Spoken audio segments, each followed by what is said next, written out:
लगभग 6 साल पहले 15 जून 2015 मध्य रात्रि के लगभग 12 बजे पुरी के जगन्नाथ मंदिर में एक अद्भुत घटना घटित हुई। इस घटना ने सभी इतिहासकारों को यह देखने के लिए उत्सुक कर दिया कि भारत के छोटे से शहर में ये क्या हो रहा है। न केवल मंदिर परिसर में बल्कि पूरे शहर में बिजली चली गई। आखिर क्यों? क्योंकि जगन्नाथ मंदिर की मुख्य प्रतिमा से श्री हरि कृष्ण का दिल निकालकर किसी दूसरी प्रतिमा में लगा दिया गया था। नहीं, यहाँ पर श्री कृष्ण के हृदय से मेरा मतलब कोई आध्यात्मिक या फिर कोई रहस्यमय हृदय के बारे में नहीं है, बल्कि असली हृदय से है। श्री कृष्ण का असली हृदय वहां पर संग्रहित है, परंतु एक हृदय को उसके असली रूप में कैसे 5000 सालों तक संग्रहित करके रख सकते हैं? क्योंकि यह एक बहुत उन्नत और प्राचीन उपकरण है। यह हृदय मांसपेशियों से नहीं बना है। कुछ लोग कहते हैं कि ऊर्जा उत्पन्न कर सकता है। यह धड़कने लगता है। न केवल सूर्य की प्रकाश से यह ऊर्जा ले सकता है, बल्कि किसी भी प्रकार की रोशनी से यह ऊर्जा ले सकता है। इसी कारण पूरे शहर में बिजली चली गई थी। जो मनुष्य इस हृदय को स्पर्श करते हैं उन्हें हाथों में मोटे दस्ताने और आंखों पर पट्टियां पहननी पड़ती हैं ताकि उनकी आंखें इसके संपर्क में न आए। निसंदेह ये सुनने में थोड़ा अजीब लग रहा होगा, पर यह सच है। हम उन्नत प्राचीन उपकरणों के सबूतों पर भी नजर रख रहे हैं। सबसे पहले श्री कृष्ण जी के देह त्याग पर नजर डालते हैं, जो कि अपने आप में एक रहस्य है। बहुत से लोग इस बारे में नहीं जानते होंगे, परंतु प्राचीन सूत्रों में उनकी मृत्यु का उल्लेख है। लगभग 5000 साल पहले श्री कृष्ण जी को एक शिकारी द्वारा जंगल में मार दिया गया था। यह एक दुर्घटना थी क्योंकि शिकारी हिरण को मारने की कोशिश कर रहा था। श्री कृष्ण जी की मृत्यु हो गई और उनका अंतिम संस्कार कर दिया गया। उनका शरीर धार्मिक तरीके से अंतिम संस्कार कर दिया गया।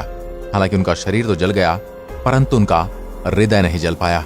यह एक बिना नुकसान पहुंचे हुए मजबूत धातु के गांठ जैसा दिख रहा था। जब शिकारी ने उस हृदय को उठाया तो वह हिलने लगा। अब शिकारी उस हृदय का फिर से अंतिम संस्कार करने की कोशिश करता है, परंतु इस हृदय को जला पाना असंभव था और इसी हृदय से एक अजीब सी धड़कने की आवाज आना शुरू कर दी। तो फिर शिकारी को यह महसूस हुआ कि कोई खास उपकरण है।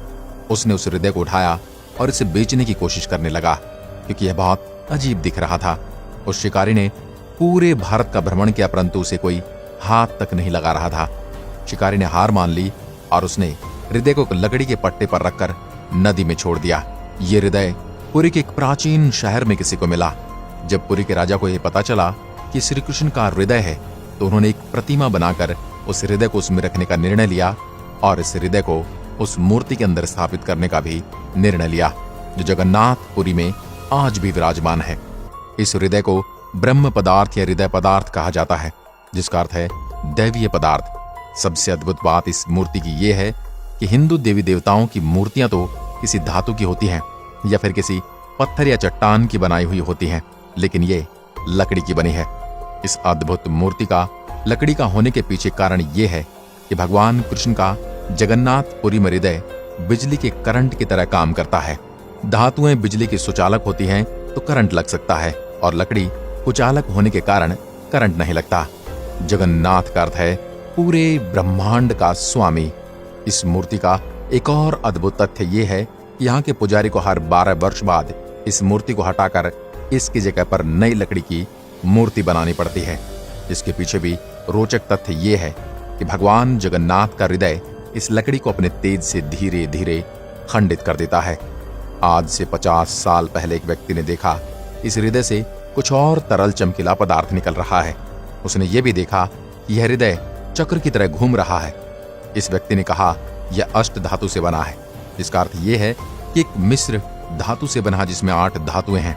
इस अद्भुत चक्र के बारे में बहुत सारी धारणाएं बताई जाती हैं। भगवान कृष्ण के पास एक चक्रीय शक्ति है जो सदैव चलती रहती है और ऊर्जा उत्पन्न करती है। विज्ञान भी घर्षण की शक्ति को मान चुका है। विज्ञान भी इसी सिद्धांत पर एक न्यूक्लियर मशीन बना रहा है जो दिखने में हीरे की तरह होगी। इसके अंदर भी चैम्बर होंगे और वह भी चक्रीय घर्षण पर कार्य करेगी। जगन्नाथपुरी के मंदिर के संचालक कहते हैं कि जब इस मूर्ति को हटाते हैं तो वह पूरी तरह से वहां पर अंधेरा कर देते हैं। वे सभी मानते कि यह एक भौतिक वस्तु है, पर इसके केंद्र में जो ऊर्जा उत्पन्न हो रही है वह अद्भुत है। हम जानते हैं किसी भी प्रकाशमान वस्तु से यह ऊर्जा प्राप्त कर सकती है, इसलिए वे इस मूर्ति को अंधेरे में ही वहां से हटाते हैं।